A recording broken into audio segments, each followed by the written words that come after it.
Jai Hind to all. Today I am here to present the video lecture third of the series Digital Signal Processing BC 503, and the topic of lecture 3 is window method for FIR filter designing. And I am Dr. Amit Garg, Associate Professor in ECE Department of Garg Engineering College. Okay, so let us start.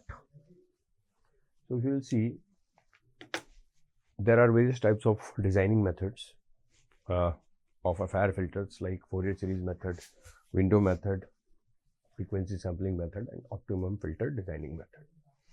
You know, FIR filters are those filters wherein output of the filter depends upon finite number of impulse response values.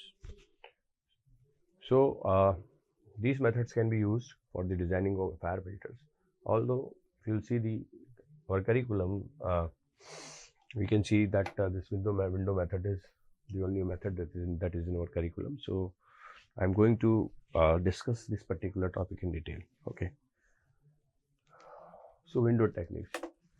So you know, the frequency response of a digital filter is periodic with period equal to the sampling frequency. Means if you are having analog signal and you are getting its spectrum, then you will find that it is band limited. But when we will take the samples of that analog signal and basically we will draw the spectrum, then we will find that spectrum is periodic, and that period is equal to the sampling frequency. Okay, and the desired frequency response of a FIR filter can be represented by, you know, HD by equation HD to the power j omega equals to summation n equals to minus infinity to infinity HDN into e to the power minus j omega, and where HDN is the impulse response of the desired filter, and here our desired filter is, you can say, is the ideal filter. Okay, and this desired filter, desired impulse response can also be obtained if we have the frequency response of the desired filter using the expression HDN equals to 1 upon 2 pi minus pi to pi HD to the power j omega into e to the power j omega. It is important to note that limit is this time minus pi to pi, because when we will get HD e to the power j omega, it is periodic with period minus pi to pi. Means the same information is repeating.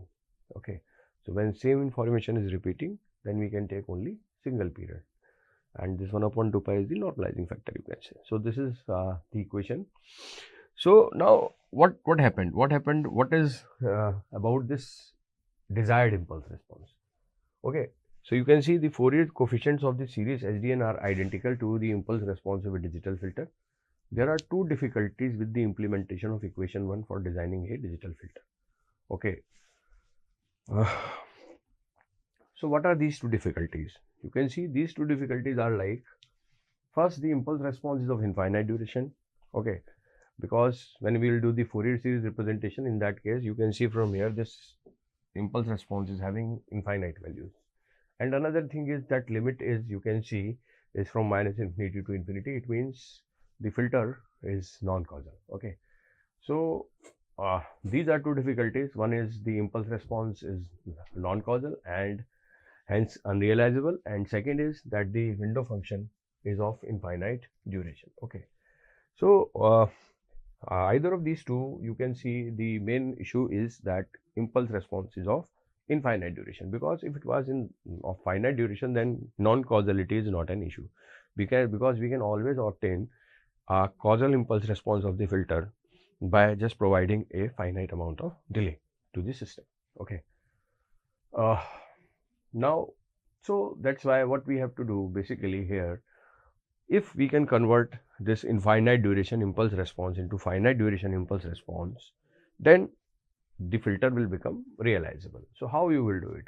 So this is done basically by using the window functions. So what are window functions basically? Window functions are mathematical functions which we will use to truncate our infinite duration impulse response into a finite duration impulse response. Okay, so it means, you can say, if the impulse response is of having infinite terms, then you can use a window function to convert that infinite duration impulse response into the finite one. Then even if it is non-causal, you can always provide the finite amount of delay to make it a causal one. Okay, Okay, so now how we will truncate it? Let's say this is your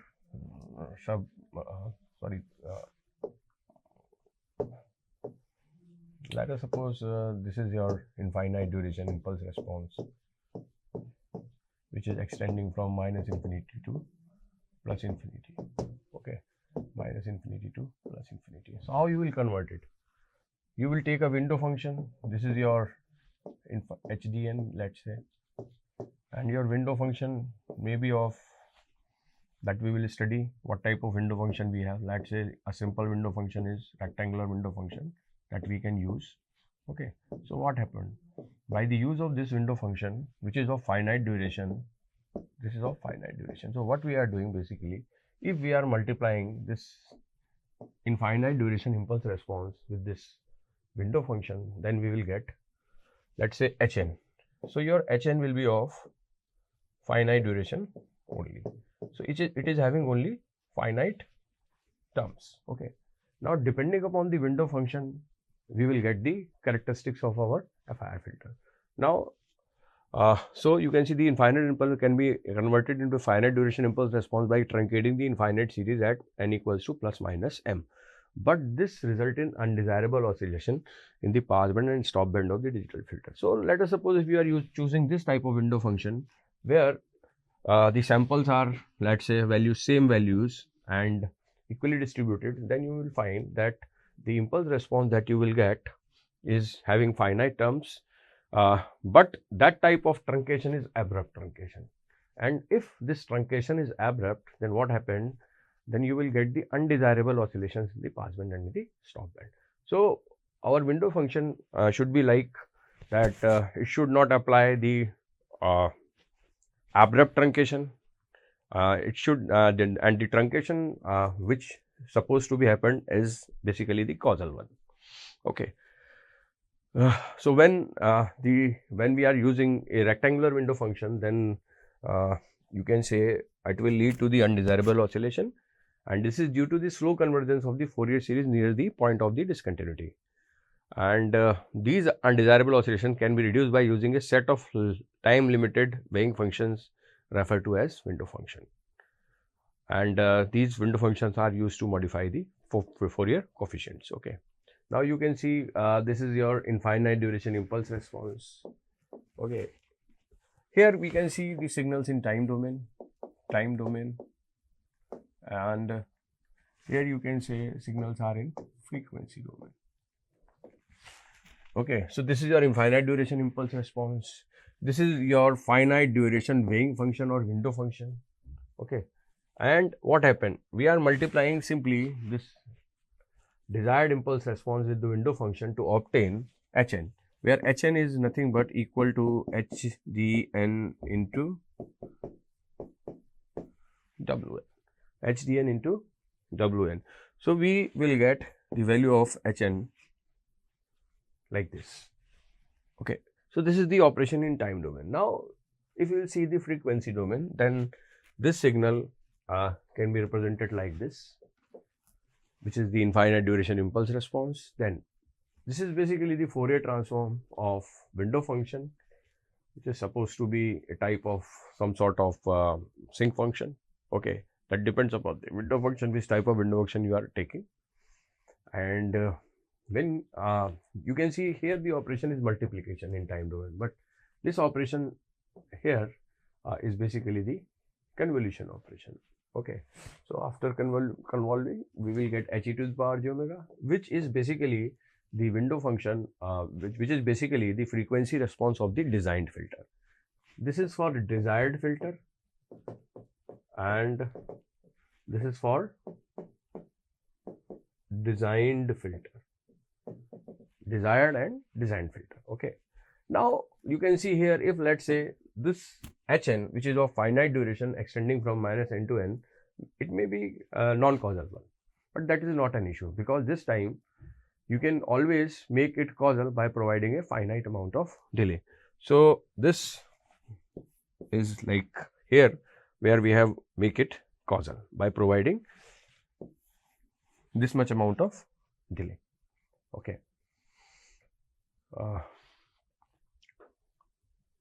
And you can see here from this window function frequency response, the Fourier transform of the wave function consists of a main lobe which contains most of the energy of the window function and side lobes which decay rapidly.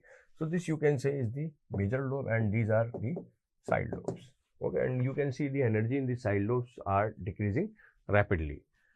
Okay, the sequence Hn equals to Hn obtained to get an FIR approximation of Hd to the power that the sequence Hn is exactly 0 outside the interval. So this has I have already discussed. A major effect of windowing is that the discontinuity in He to the power j omega are converted into transition bands between values on either side of the discontinuity. Okay, so this thing we will discuss later here in this lecture only. The width of this transition band depend on the width of the main lobe of the W to the power j omega. So you can see that what happened, this basically this is the width of the major lobe and it is nothing but the transition bandwidth of the filter. So what happened in case of, if you will see an ideal filter, there is no transition band, but during this process of windowing, what happened, an extra band is created between stop band and pass band and that is basically the transition band, and the width of transition band is basically equal to the width of the major lobe. Okay, and you can see this width is basically inversely proportional to the length of the window function. So if you will increase the length of the window function, then what happened, then transition bandwidth reduces or the width of the main lobe reduces. Okay, so this is the window function, rectangular window function. You can see this is the non-causal or symmetric rectangular window function. Here window function value is 1 between n minus 1 minus n minus 1 by 2 to n minus 1 by 2, and another window is the causal one, wherein you can see the window function values are 1 between 0 to n minus 1. Okay, so this is actually a rectangular window is you can say is not an appropriate window because it will lead to the abrupt truncation which leads through the Gibbs phenomenon basically. So what we require, that we require a window function which is somewhat more gradual as compared to this, which leads to gradual truncation rather than abrupt truncation. So some solution was given by modifying the rectangular window function. What happened in modified rectangular window function? In the existing window function, if the first and last sample we will taken as values basically half, then you can say somewhat taper type of shape will get the window function, and due to which some sort of oscillations can be reduced. And another window is Hanning window function. You can see the window function of Hanning window function.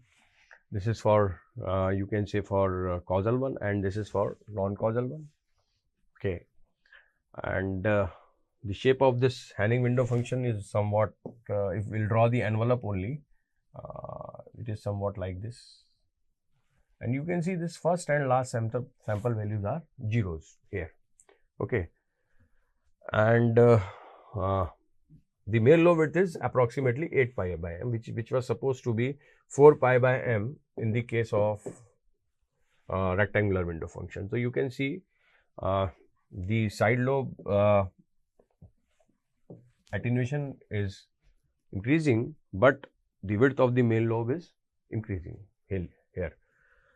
And Hamming window function, in Hamming window function, rather than putting these two weight equal, we are putting values 0.54 and 0.546 and 0.46. So which leads to the values somewhat like this. Okay, so this is the value 0.08. So now first and last value is not equal to 0, but it is equal to 0.08. So again the results obtained from the Hamming window function are better than this Hanning window function. Then another one window function is Blackman window function. You can see here one extra cosine term is added.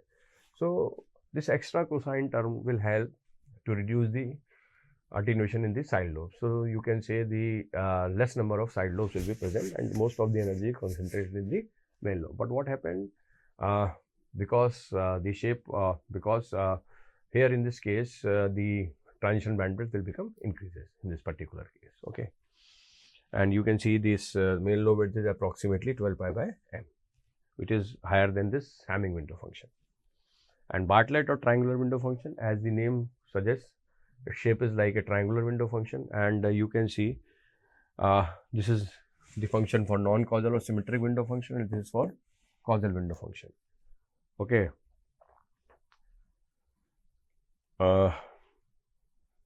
So the shape of this triangular window function is somewhat like this. This is first window, this is W0 and this is W m minus. Sorry if you are making this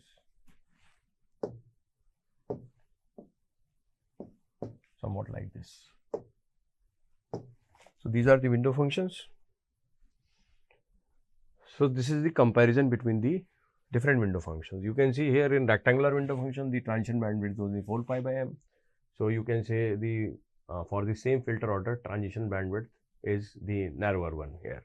But you can see the attenuation, minimum stop band attenuation is minus 21 dB only.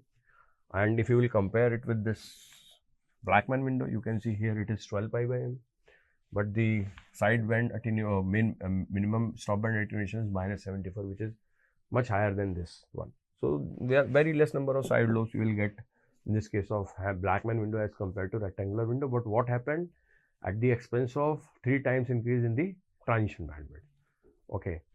But this transition bandwidth can be reduced by increasing the value of the m. So you can say if you increase the value of m by 3 times, then you will get the same transition bandwidth as we was obtained using the rectangular window function with lesser number of side lobes. So basically this is the compromise. Okay. So these are the different window functions. You can see this is Hanning, this is a triangular, and this is basically the Blackman, and this is basically the Hamming. Okay. And now design of FIR filter using window. The procedure: first we'll choose the desired frequency response, then we'll take the inverse to obtain HDN, then we'll multiply it by a window function Wn, and which will convert this infinite duration impulse response HDN into Hn, and then transfer function Hz can be obtained by taking the Z transform of Hn. Okay. So a low pass filter is to be designed with the following desired frequency response: Hd e to power j omega equals to e to power minus j2 omega minus pi by 4 to pi by 4, 0 pi by 4 mod omega pi. So this is question is given to us, and window function Wn is given as 1 between 0 to 4. It means m equals to 5. M equals to 5 means you are having, and the values of the window functions are starting from 0 to 4. Okay.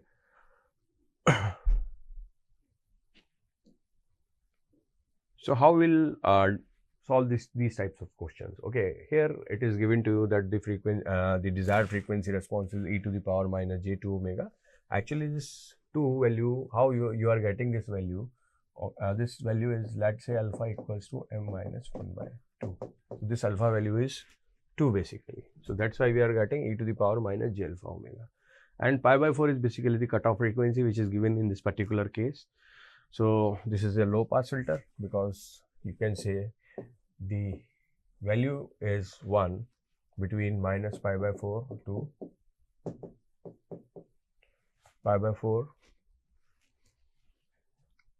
and therefore HDN is equal to 1 upon 2 pi minus pi to pi Hd e to power j omega into e to power j omega and d omega, and 1 upon 2 pi minus pi by 4 to pi by 4 e to the power.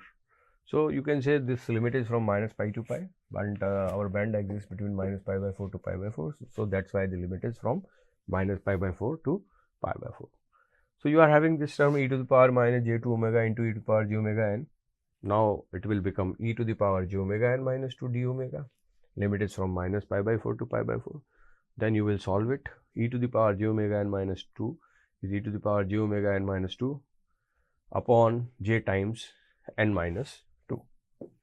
Okay, and then you will put the limit here from minus pi by 4 to pi by 4, omega limit from minus pi by 4 to pi by 4. Then you are having the terms like this. Okay, when you will solve, you are getting the value 1 upon pi n minus pi to sine pi by 4 n minus 2. You are having a term e to the power j theta minus e to the power minus j theta, which comes to the term of sine of this. Now you can see this is basically your HDN, and the value of HDN will become 0, will become indefinite when the value of n is equal to 2. So this function, from this function we can directly calculate the value of n, or directly calculate the value of HDN for various values of n rather than n equals to 2. So for n equals to 2, this can be solved by simply doing the L'Hopital rule, applying on the numerator and denominator. So this will become pi by 4 cos of pi by 4 n minus 2 upon pi. Okay, so this, when you will put n equals to 2 here, so it will become 1 by 4. And other values, when you will put n equals to 0 here in this equation, you will get 1 upon 2 pi, and also you can see this impulse response is having linear phase. So that's why this value comes to be equal to HD4, and similarly HD1 is equal to HD3.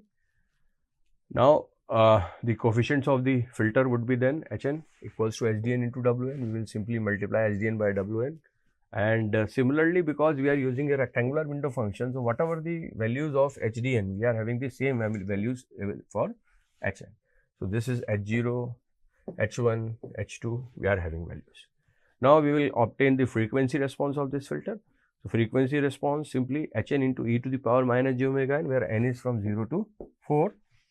Then we will put the values. We are having this type of equation, but you know, because only causal filters are realizable. So what we have to do, we have to take a term which is making this filter causal, like that is e to the power minus j alpha omega. So that is e to the power minus j2 omega. So we will put this term e to the power minus j2 omega outside, and then we will rewrite the equation, and then we will making pair like H0 equals to H4, H1 equals to H3, and when we will solve it, we are having this type of term e to the power minus j2 omega 1 by 4 plus 1 upon 2 pi e to the power j2 omega plus e to the power minus j2 omega plus 1 upon root 2 pi into e to the power j omega plus e to the power minus j omega. Now e to the power j2 omega plus e to the power minus j2 omega is nothing but 2 cos 2 omega. When you will solve it, this is basically the frequency response of the designed filter. Now this term is basically making this desired designed filter frequency response causal, and this is basically the magnitude. When you will take the magnitude, this term will obviously become 1, and so basically this is how you can obtain the frequency response. So you can also obtain the transfer function by taking Hz equals to summation n equals to 0 to 4 Hn into z to the power minus n. And this is the reference that I have taken from making this video lecture. Thank you.